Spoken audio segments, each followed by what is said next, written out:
मेरे साथियों नमस्कार, स्वागत है आप सभी का हमारे कुछ वीडियो में। आज के इस वीडियो में हम आपके बीच बात करने वाले हैं कि कथा साहित्य की आपकी सब्जेक्ट होगी हिंदी, कहानी उपन्यास आपकी टॉपिक का नाम होगा और आपके कोर्स कोड आपको ये दिया गया है। ये कोर्स कोड होगा तो आपका स्वागत है। आज के इस वीडियो में हम आपके बीच में डिटेल से हम बात करने वाले हैं। आपके अकॉर्डिंग टू सिलेबस आपकी क्लास होने वाली है, तो आपको कहीं पर भी कोई दिक्कत नहीं होनी चाहिए, ठीक है।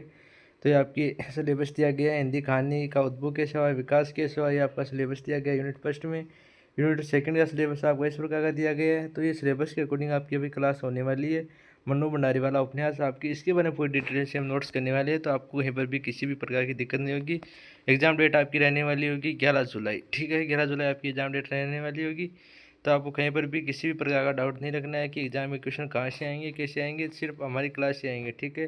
तो आपके फर्स्ट टॉपिक का नाम आप देख सकते हैं, यहाँ पे इतने अच्छे नोट्स प्रोवाइड किए जा रहे हैं आपके लिए। तो हिंदी कहानी उदना उद्गम एवं विकास की विभिन्न कहानी आंदोलन एवं कहानीकार तथा प्रमुख हिंदी कहानियों का आपका सिलेबस दिया गया है। आपकी हैंड रिटन नोट्स आपको प्रदान किए जा रहे हैं, ठीक है। ऐसे नोट्स आपको कहीं पर भी नहीं मिलेंगे, किसी भी यूट्यूब चैनल पर नहीं मिलेंगे, ठीक है। तो सबसे पहले बात करने वाले हिंदी कहानी का उद्भव कैसे हुआ एवं विकास कैसे हुआ, इसके बारे में सबसे पहले बात करने वाले कि हिंदी कहानी का उद्भव कैसे हुआ, इसका विकास कैसे हुआ, तो उसके बारे में बात कर लेते हैं सबसे पहले, ठीक है। तो हिंदी कहानी का उद्भव 19वीं शताब्दी की उत्तरार्ध में होता है, यानी 19वीं शताब्दी में आपका हिंदी साहित्य का उद्भव होता है, ठीक है। पारंपरिक रूप से ये कथाएं नैतिक शिक्षा वैध उपदेशात्मक थी। समय के साथ इनमें यथार्थवाद और मनोवैज्ञानिक गहराई और सामाजिक सरोकारों का समावेश भी हुआ, यानी कि पहले तो ये अकेली कहानी मानी जाती थी, यानी कि ये केवल कई नैतिक कथाएं और शिक्षाप्रद मानी जाती है। लेकिन समय के साथ इसमें यथार्थवाद भी आया और मनोवैज्ञानिक भी प्रमुख रूप से शामिल किया गया, ठीक है। आरंभिक कहानी में शिक्षाप्रद और आदर्शवादी थी। आधुनिक काल में आपके यथार्थवाद जीवन से जुड़ी हुई है। हिंदी इन कहानी का विधा विकास किसने किया, तो आपके भारतेंद्र युग से प्रारंभ होकर प्रेमचंद युग में परिपक्व हुआ, यानी कि चालू तो आपको भारतेंद्र युग में हुआ, वो खत्म आपके प्रेमचंद युग में हुआ। तो ये आपको याद रखने का प्रयास करना है। आगे बात करें तो आपको इसमें सेकंड आता है कि विभिन्न हिंदी कहानी, यानी कि विभिन्न हिंदी कहानी आंदोलन कौन कौन से होते हैं। तो उन आंदोलन के बारे में बात करें, सबसे पहले आपका आता है भारतीय नृत्य का आंदोलन। तो भारतीय नृत्य आंदोलन कौन सा होता है, तो इस काल में हिंदी का पारंपरिक रूप से दिखाई देता है। हिंदी काल में कहानी का पारंपरिक रूप दिखाई देता है, यानी कहानी की शुरुआत इसमें होती है।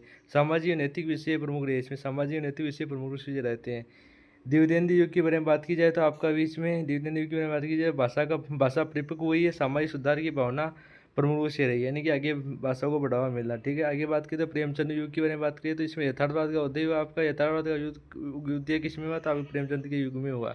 प्रगतिवाद के बारे में बात की जाए तो प्रगतिवाद आपका विषमताओं और शोषण और वर्ग संघर्ष को कहानी में चित्रित करता है। नई कहानी आंदोलन में कौन कौन सी नई कहानी आंदोलन में आप कहते हैं, व्यक्ति के आंतरिक द्वंद्व अकेलापन आपका आता है, ठीक है।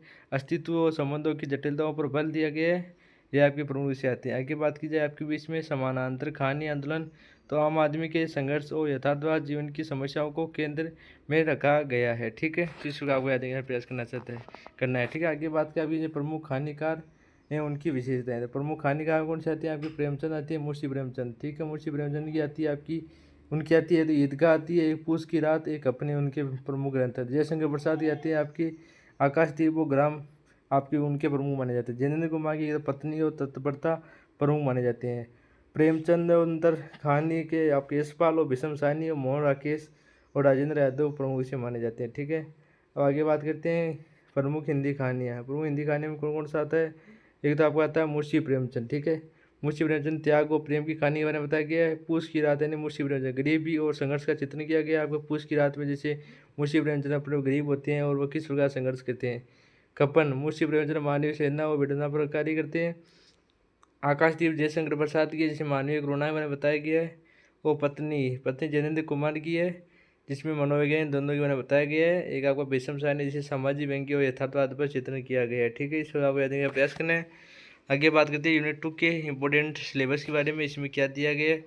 तो इस इकाई में आधुनिक हिंदी कहानी साहित्य की प्रमुख कहानी आंदोलन का अध्ययन किया गया है। इन कहानियों में समाज की समस्याएं और संघर्ष संवेदनाएं तथा जीवन की यथार्थ चित्रित हुई है, ठीक है। कहानी की विशेषताएं कौन कौन सी होती है, तो कहानी की विशेषताएं आपकी होती है, कहानी गद्य विधा की प्रमुख होती है। कहानी में किसी एक घटना या भाव को केंद्र में रखा जाता है। कहानी में पात्र स्वांद या कथानक देश का आलमी उद्देश्य होते हैं। कहानी का आकार छोटा है लेकिन प्रभाव गहरा होता है। अब कुछ आपकी कहानियों का विवरण, कौन कौन सी कहानियाँ जो आपके लिए इंपॉर्टेंट है उसके बाद थोड़ी सी बात कर लेते हैं। आपके विषय जो सिलेबस में आपकी दी गई है कहानियाँ, तो कौन कौन सी कहानियाँ दी गई है, किस प्रकार दी गई है, तो उसी के आपकी एग्जाम में ये भी क्वेश्चन आ सकता है। ठीक है, तो इसको भी आपको हल्के में नहीं लेना है। ठीक है, इसको भी हल्के में आपको नहीं लेना है। तो सबसे पहले बात करते हैं आगे, माधवराव सरपे एक टोकरी पर पड़ी। तो कहानी परिचय, ये हिंदी की पहली मौलिक कहानी मानी जाती है। इसकी रचना 1921 में हुई। इसमें एक गरीब ब्राह्मण ईमानदारी और स्वाभिमान को दर्शाया गया है। ठीक है, आगे आता है एक गरीब ब्राह्मण। ठीक है, शंकर अपनी पत्नी के साथ गांव में रहता था। वह बहुत निर्धन था। एक दिन वह गांव के जमींदार के यहाँ काम करने जाता है तो जमींदार प्रसन्न होकर उसे इनाम में टोकरी भर मिट्टी देता है। शंकर उस मिट्टी को बहुत मेहनत से अपने घर लाता है। रास्ते में उसका मजाक उड़ाते हैं। घर आकर पत्नी मिट्टी फेंक देती है। बाद में पता चलता है कि उस मिट्टी में सोने के सिक्के दबे थे। कहानी में ईमानदार और परिश्रम का महत्व बताया गया, यानी कि ईमानदार होना चाहिए और परिश्रम भी होना चाहिए। ये नहीं कि आपको पहले देख ले कि मिट्टी है इसमें कुछ नहीं, लेकिन मिट्टी में उसमें सोने निकले थे। इसे मुख्य पात्र शंकर है जो गरीब ब्राह्मण है, उसकी पत्नी जमींदार है, यानी पत्नी बड़े घर की थी इसलिए उसने उसका मजाक उठाया। प्रमुख इसे ईमानदारी, परिश्रम और स्वाभिमान है। संदेश, ईमानदारी और परिश्रम का फल अवश्य मिलता है। ठीक है, ये आपका माना जाता है। आगे बात करें आपकी, इसे तंदर समा गुलेरी उसने कहा था, ये उनकी कहानी है। तो इसके बारे में थोड़ी सी बात कर लेते हैं आपके बीच में। तो कहानी प्रीति इसमें कहा गया है, ये कहानी प्रेम, वचन और कर्तव्य निष्ठा का अद्वितीय मिसाल है। इसमें आदर्श प्रेम कथा भी कहा जाता है। ठीक है, लहना सिंह बचपन में अपनी चचेरी बहन से बहुत प्रेम करता था। एक दिन वह उससे कहता है कि जब वह बड़ा होकर फौज में जाएगा तो उसके लिए कुछ लेकर आएगा। लड़की कहती है, तुम मुझे भूल नहीं तो नहीं जाओगी। लहना वचन देता हूँ, नहीं बे, मैंने कहा था। वर्षों बाद वह फौज में सिपाही बनकर भर्ती होता है। प्रथम विश्व युद्ध के समय वह मोर्च पर जाता है। वहाँ उसे कमांडर की आज्ञा मिलती है कि वह दुश्मन की चौकी में संदेश लेकर आए। वह जान पर खेल कर संदेश लाता है और शहीद हो जाता है। मरने से पहले वह कहता है कि मैंने कहा था कि मेरी बहन को जो भी चाहिए तो उसको प्रदान करना, बाद में उसको प्रदान भी किया गया। ठीक है, मुख्य पात्र इसमें लहना सिंह, उसकी चचेरी बहन थी और कमांडर। ठीक है, प्रेम, वचन और कर्तव्यनिष्ठा और देशभक्ति, यानी कि अपना देश के लिए उसने अपनी जान को भी नहीं बख्शा और वह मर मिटा। ठीक है, अब आगे बात करते हैं सुदर्शन हार की जीत। ये भी आपके सिलेबस में दिया गया है, सुदर्शन हार की जीत। इस कहानी में क्या क्या गया है, तो इस कहानी के बारे में बात कर लेते हैं आपके। इस कहानी में क्या दिया गया है, किस प्रकार दिया गया है। ठीक है, तो कहानी, यह कहानी भावना, ईमानदारी और आत्मसम्मान को दर्शाती है। एक ही विद्यालय में कबड्डी का मैच हो रहा था। सुदर्शन बहुत अच्छा खिलाड़ी था। उसकी टीम जीत रही थी। अंत समय में विरोधी टीम ने खिलाड़ी ने गलती से सुदर्शन को चोट पहुंचा दी। सुदर्शन जानता था कि वह चोट के कारण खेल नहीं सकता, फिर भी उसने खेल जारी रखा और अंत में उसकी टीम हार गई। सभी ने पूछा, तुमने खेल क्यों जारी रखा? सुदर्शन ने कहा, हारने पर भी मैं खेल भावना नहीं छोड़ सकता। ठीक है, तो उसने लगातार प्रयास किया। सुदर्शन, उसके साथी खिलाड़ी, विरोधी टीम इसके मुख्य पात्र है। इसमें प्रमुख से खेल भावना, ईमानदारी के साथ खेलना चाहिए। हार में जीत होती है और यदि आत्मसम्मान और ईमानदारी बनी रहे, यानी कि नहीं कि आप चीटिंग करके जी जाएं, बल्कि आपको एक ईमानदारी का परिचय भी देना चाहिए। आगे बात करते हैं आज जयशंकर प्रसाद का आकाशदीप कहानी। तो ये कहानी त्याग, प्रेम और मानवता की भावनाओं को प्रकट करती है। एक मछुआरी ने हर रात समुद्र तट पर एक दीप जलाती थी ताकि समुद्र में भटके हुए नाविकों को रास्ता मिल सके। एक दिन वह दीप नहीं जला पाई। उसी तूफान आया और कई नाविक डूब गए। उसे बहुत दुख हुआ। वह प्रेषित स्वरूप अपने प्राणों की आहुति दे देती है, यानी वो मर जाती है। इसकी यह भावना आकाशदीप बनकर सदा के लिए जलती रहती है। मछुआरी नायिका है, त्याग, प्रेम, मानवता, सेवा, निस्वार्थ सेवा। और यानी कि आपको ये नहीं सोचना चाहिए किसी का भला हो रहा है तो इससे मेरा क्या फ़ायदा होगा, यानी किसी का भला करना ही आपका फ़ायदा होता है, आपका धर्म होता है। तो इसलिए वह यदि नहीं जला पाती है तो कई नाविक डूब कर मर जाते हैं, तो उसी दुख में वह मर जाती है और बाद में वह हमेशा के लिए वहीं पर जलती रहती है और अन्य नाविकों को रास्ता दिखाती रहती है। आगे बात करते हैं आपके बीच में प्रेमचंद कपटन। ठीक है, ये भी आपके इम्पोर्टेंट आपके सिलेबस में दिया गया है। तो ये कहानी लालच और कपट के दुष्परिणाम को दर्शाती है। एक साहूकार बहुत लालची था। वह गरीब किसानों को ऊंचे ब्याज पर पैसे देता था और उनकी जमीन हड़प लेता था। एक बार उसने एक किसान को झूठे मुकदमे में फंसाया, लेकिन अंत में सत्य की जीत हुई। साहूकार अपनी गलतियों का दंड मिला और साहूकार किसान इसमें मुख्य पात्र है। प्रमुख इसे कपट, लालच आपका आता है। जितेंद्र कुमार की आपकी पाजेब की कहानी आती है। एक ये कहानी प्रेम, त्याग और स्त्री की सेना। एक स्त्री अपने पाजिए बहुत प्रेम से बहनती है। उसका पति उसे चाहता था कि लेकिन आर्थिक तंगी के कारण वह उसकी इच्छाएं पूरी नहीं कर पाता। एक दिन वह पाजिए बेच देता है ताकि पत्नी की दवा खरीद सके। स्त्री को पता चलने पर वह रो पड़ी, लेकिन पति के प्रेम और त्याग को समझकर प्रसन्न हो जाती है। पत्नी ये पति की नारी होती है। ठीक है, ये सभी कहानियों में समानताएं इसको आपको याद रखने का प्रयास करें। याद रखिए, इन सभी कहानियों का मुख्य उद्देश्य हमें नैतिक और मानवीय मूल्यों की शिक्षा देता है। अब बात करते हैं आपकी इसमें आगे यूनिट 3 के सिलेबस के बारे में। इसमें क्या कहा गया, तो कहानी की विशेषता आपकी ये यूनिट 3 के इम्पोर्टेंट सिलेबस और नोट्स के बारे में बात कर लेते हैं। बिना किसी समय को गवाए, बिना किसी वक्त को गवाए। तो इसमें आपकी पाजीब की कहानी एक बार फिर से आ गई। इसमें क्या है कि सेम सिलेबस थोड़ा सा दिया गया होगा यूनिट में, तो इसलिए दोबारा आ गया आपका। ठीक है, तो ये पाजेब आभूषण नहीं है बल्कि उसके स्वाभिमान व्यक्तित्व का प्रतीक है। वह अपने प्रेम और सामाजिक बंधनों की उलझी रहती है। अंततः ये निर्णय स्वयं लेने का प्रयास करती है। नायिका प्रेम स्वाभिमान इसके बारे में बताया गया है। आगे बात करते हैं आपकी इसमें विषम सारणी की चीप की दावत। तो यह कहानी औपनिवेशिक मानसिकता, चापलूसी और सामाजिक असमानता पर व्यंग्य करती है। एक भारतीय अधिकारी को अंग्रेजी चीफ ने दावत पर बुलाया। वह अपनी पूरी नौकरशाही मानसिकता के साथ तैयार होकर गया। वहां उसने देखा कि भारतीय अधिकारियों की केवल चापलूसी और दिखावे के लिए कदर है। दावत के दौरान चीफ का व्यवहार उसके देशवासियों के प्रति अपमानजनक था। तो अंत नायक को अपनी स्थिति का बोध होता है। नायक इसमें प्रमुख पात्र होता है। इसमें विषय आपका ये माना जाता है संदेश क्या दिया गया कि पराधीन मानसिकता से मुक्ति पाकर सच्चा सम्मान है। आगे बात करते हैं शेखर जोशी की कहानी। शेखर जोशी की कहानी भी आपके लिए इम्पोर्टेंट है।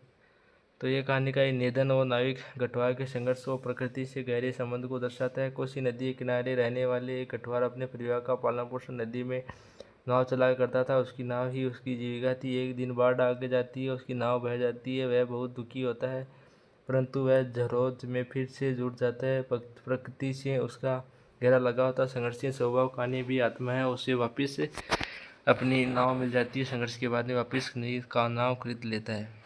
उष्मा प्रियंदा वापसी। यह कहानी प्रवास, अकेलापन और स्मृतियों से जुड़ी संवेदनाओं को अभिव्यक्त करती है। नायिका विदेश में रह रही है। वर्षों बाद वह अपने पुराने घर शहर वापस आती है। वहाँ कुछ बदलाव पाकर वह इस भीतर उदास हो जाती है। पुरानी यादें, अपने लोग, बचपन की यादें सब उसे भीतर तक सूझ जाती है। वह महसूस करती है कि भौतिक सफलता के बावजूद मन का खालीपन भरना कठिन रहता है। ठीक है, इसमें आता है आपका आगा धर्मवीर भारती का आता है। ये भी आपके लिए इम्पोर्टेंट है, धर्मवीर भारती वाला। तो एक बगीचे का गुल कमाली से कहता है कि वह उसे तोड़कर अपनी बनो नहीं बनाना चाहिए। वह खुली हवा, खुल धूप में वर्षा के साथ जीना चाहता है। मनुष्य की स्वार्थपरता और प्रकृति पर अधिकार जमाने की प्रवृत्ति पर एक कहानी संवेदनशील चोट है। प्रकृति को उसकी स्वाभाविक अवस्था में रहने के लिए देना चाहिए, उस पर अधिकार नहीं जमाना चाहिए। यानी कि एक व्यक्ति जो बार बार पौधों को काटता है और उन्हें जलाने का कार्य करता है। ठीक है, कथाओं के प्रमुख तत्व है। पात्र कौन कौन सी जाती है इसमें, जैनेन्द्र की नायिका और संवेदनशील स्वाभिमान है। फिर विषम सारणी का नायक। तो आपका तो ऊपर हमने बात की, भाषा शैली आपकी सहज और सरल एकदम आपकी भाषा मानी जाती है। तो आपको कहीं पर भी कोई दिक्कत आनी नहीं चाहिए। ठीक है, भाषा एकदम सरल मानी जाती है। उद्देश्य जीवन की सच्चाइयों से प्रीच करना ये माना जाता है। ठीक है, और इसका आपको PDF कैसे मिलेगा, तो PDF आपको सिंपली फ्री में कर देंगे हम प्रोवाइड, कोई दिक्कत वाली बात नहीं है। 584984 में मैसेज कर देना है, फ्री में कर देंगे, कोई दिक्कत वाली बात नहीं है। 584984 मैसेज कर देना है। आता आपका उपन्यास मन्नू भंडारी वाला। तो ये एक इकाई है मन्नू भंडारी की कहानी विशेषता बंटी दृष्टिकोण। तो ये आपका विशेषता वाला ये बोली इम्पोर्टेंट है, तो इसके बारे में बात करते हैं। तो यह उपन्यास एक बंटी के दृष्टिकोण से लिखा गया है। टूटते परिवार और बाल मन पर उसके प्रभाव का मार्मिक चित्रण किया गया है। दाम्पत्य संबंधों की विफलता और अहंग के टकराव का यथार्थ चित्रण है। मानव भाषा सरल और सहज सौहार्दपूर्ण है। कथानक जीवन के यथार्थ के बहुत निकट है। स्त्री पुरुष संबंधों की नई संवेदना और दृष्टिकोण का उद्घाटन है। बाल मनोविज्ञान इनका सूक्ष्म और गहरा विश्लेषण माना जाता है। कथानक का संक्षिप्त सार।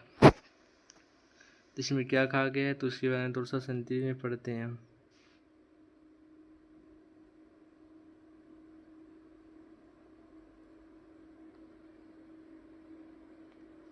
तो बंटी लगभग 6 वर्ष का बच्चा है। उसके माता पिता अजय और सुकुल दाम्पत्य जीवन में निरंतर झगड़ों, मानसिक दूरियों और असंतोष के कारण अलग हो जाते हैं। यानी कि उनके माता पिता लड़ाई होने के कारण वह अलग हो जाते हैं। इस निर्णय की सबसे बड़ी कीमत चुकाता है बंटी। वह न तो माँ के साथ पूरी तरह रह पाता है और न ही पिता के साथ। यानी कि माता और पिता की लड़ाई के कारण उसको बहुत सी समस्या का सामना करना पड़ता है। माँ सुकून नौकरी करती है और बंटी को अपने साथ रखती है। पिता अजय उससे मिलने आते हैं, परंतु उनका व्यवहार भी स्थिर और जिम्मेदार नहीं होता है। बंटी दोनों के बीच झूलता रहता है। वह माँ को अकेला पाता है और पिता के पास जाता है तो वह भी सो तो वहाँ भी सौतेली माँ पापा की दूसरी पत्नी की उपस्थिति में अपनापन नहीं मिलता है। धीरे धीरे बंटी चिड़चिड़ा, जल्दी असुरक्षित, पिता से टूटता टूटता हुआ बच्चे में बदल जाता है। अंत वह मानसिक रूप से इतना प्रभावित होता है कि उसे हॉस्टल भेज दिया जाता है। उपन्यास का अंत किसी समाधान पर नहीं बल्कि एक गहरे प्रश्न पर होता है, क्या टूटते रिश्तों की कीमत हमेशा बच्चों को ही चुकानी पड़ती है क्या? यानी कि माता पिता की लड़ाई का जो भी खामियाजा है उसको अपनी औलाद को भुगतना पड़ता है क्या? ठीक है। बंटी लगभग 6 से 7 वर्ष का संवेदनशील मासूम बच्चा है। सुकून, शिक्षित और आत्मनिर्भर और नौकरशाही नौकरी पेशा स्त्री है। पति के साथ असंतोष, वैवाहिक जीवन से मुक्त होकर स्वतंत्र जीवन जीना चाहती है। अजय उसके पिता है जो सरकारी नौकरी में कार्यरत है। स्वाभिमानी, स्वार्थी स्वभाव पुरुष है। संबंधों में स्थिरता का अभाव है। अपने अहं और बोरियता देता है। पुत्र से प्रेम है पर जिम्मेदारी निभाने में कमजोर है। ठीक है। डॉक्टर जोशी व्यवहार में मध्य परंतु बंटी के दूसरेपन की प्रतीक है। बंटी उनसे अपनापन महसूस नहीं कर पाता है। पिता की दूसरी पत्नी, डॉक्टर जोशी उसकी पिता की दूसरी पत्नी है क्या? ठीक है। एंड ग्रांटी हॉस्टल की अधीक्षिका सहनशील और अनुप्रिय बंटी से माँ जैसा अपनत्व करती है। मिसेस सिक्का सुकून के सहकर्मियों, मित्र, व्यवहारिक सहयोगी, सुकून को मानसिक सहारा देती है। इसमें प्रमुख निवार का अजय और सुकून का वैवाहिक जीवन असंतोष और झगड़ों से रहता है। दोनों के बीच लड़ाइयाँ होती रहती है। बंटी माँ सुकून के साथ रहने लगता है, पिता से मिलने जाता रहता है। बंटी महसूस करता है कि माँ अकेली है, माँ काम में व्यस्त है, उसे समय कम दे पाती है। पिता अजय से मिलने जाता है तो वे अपने जीवन में व्यस्त वह या अपनी नई पत्नी के साथ रहते हैं। बंटी को न माँ का पूरा साथ मिलता है और न ही पिता का मिलता है। बंटी का विवाह चिड़चिड़ा हो जाता है, वह आक्रामक हो जाता है, वह पढ़ाई में अनुशासन में गिरावट हो जाती है, वह डिप्रेशन में चला जाता है, हॉस्टल में वह अकेलापन रहता है। उपन्यास का अंत बंटी की खामोश पीड़ा के साथ होता है जहाँ पाठक सोचने पर विवश हो जाता है। प्रमुख विषय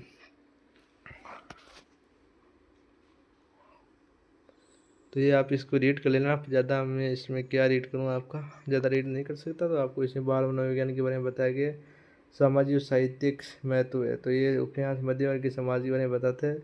शीर्षक इसमें बाप की बंटी है आपका जो बताया गया। भाषा शैली भाषा सरल और बोलचाल वाली है। मनो भंडारी की रोजमर्रा की जिंदगी की भाषा का उपयोग किया गया है। बंटी के व्यक्तित्व में परिवर्तन लगातार होते रहते हैं, सभी को पता है। तो इस प्रकार आपका ये नोट से होते हैं कंप्लीट। तब थोड़े से इंपॉर्टेंट क्वेश्चन करते हैं जो आपके सिलेबस में दिए गए उसी सिलेबस के अकॉर्डिंग करते हैं। तो सबसे पहला क्वेश्चन आता है कि एक टोकरी भर बंटी खाने में जमींदार की हृदय परिवर्तन का क्या कारण था? जमींदार ने जब अनाथ बुढ़िया को एक टोकरी भर मिट्टी को अपने महल से बाहर ले जाने का प्रयास किया तो वह उसे उठा नहीं पाया।